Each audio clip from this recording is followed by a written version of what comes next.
But first to sports now. Tom Brady and Roger Goodell were both in the federal New York City court yesterday. With more is a guy who watched everything in the courtroom straight on, Fox Sports NFL insider Mike Garafolo. Mike, good to see you.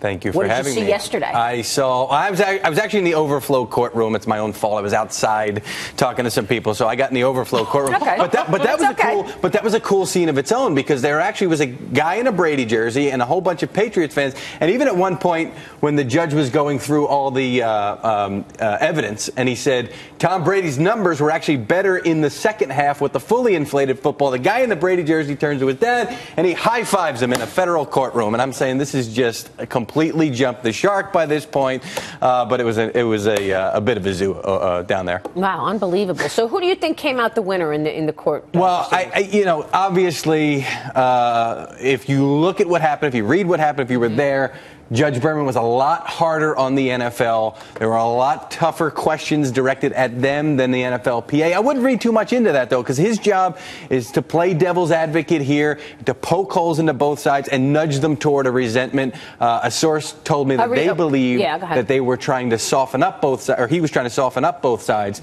to work toward that side. He wants a resolution. He does. He absolutely does. Yeah. And it would be, if he could resolve this thing that's been going on for 7 months now, that would be a great thing for him to put on his resume. Didn't he threaten to kick it to the appeals court where it could drag on for years? Well, and that was the point. If I rule one of you is going to appeal this could go on for 2 years. I believe the direct quote was, neither side wants that right now. So come up with a settlement. Yeah, no, that's where this is going. And a lot of times that's what happens in these courts, when even if it's not a situation like this where you're sitting there and saying we're in federal court talking about football air pressure, they want to nudge the sides toward a resolution. That's certainly the case here. All right, can we talk about the sketch artist for a second? I mean, where was the sketch artist? A big story coming out of the court appearance yesterday was these sketches of Brady.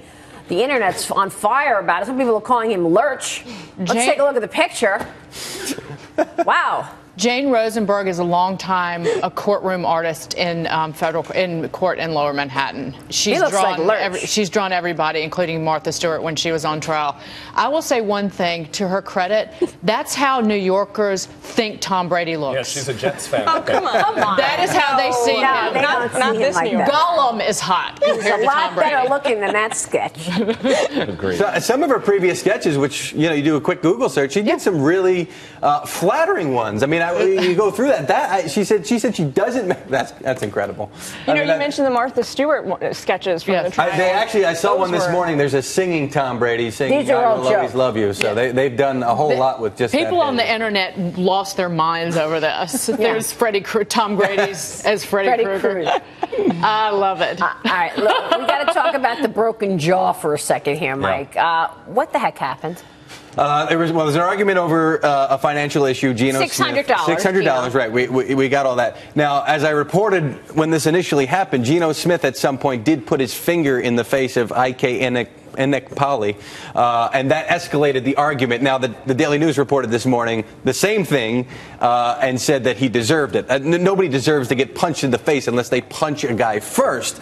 But Geno Smith escalating the situation and getting punched is not a good look. And then get pushed off the team. Nobody would raise a finger to Aaron Rodgers or Tom Brady or Peyton Manning. So that's a bad look as far as the respect toward him in the locker room. But he got picked up pretty quickly, didn't he? He did, by Rex Ryan, which I said the only thing that this is missing is for Rex Ryan to pick this guy up and take him with him. Now, it's, he gets a player who's got a decent shot at making the roster.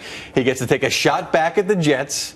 It's a no-lose I thought situation. one thing, maybe this brings the Jets together. The Jets have had years of dysfunction, and you heard the offensive line, Willie Colon, Nick Mangold, kind of stand up for the quarterback, for the team, saying this isn't the way we handle our business here. We come here to keep our lights on, to feed our family. So I know they need their quarterback, but they have a 10-year veteran as the backup that they just brought in. So, maybe this kind of galvanizes the team. And so like a true Jets fan who lives in a world of hurt. It could. Well, it's also a defining moment for the coach. They've got a new regime, a new head coach, a new general manager in Todd Bowles, who's trying to instill some accountability. This is the perfect way to do it and to carry your team through this situation. You did cut the linebacker, and he did hold Geno Smith accountable. He said he did play a role in this one, so it's a big moment for him. All right, Mike. We'll watch you on Fox Sports. You got it. Thank you so much, Mike Garafolo of Fox Sports.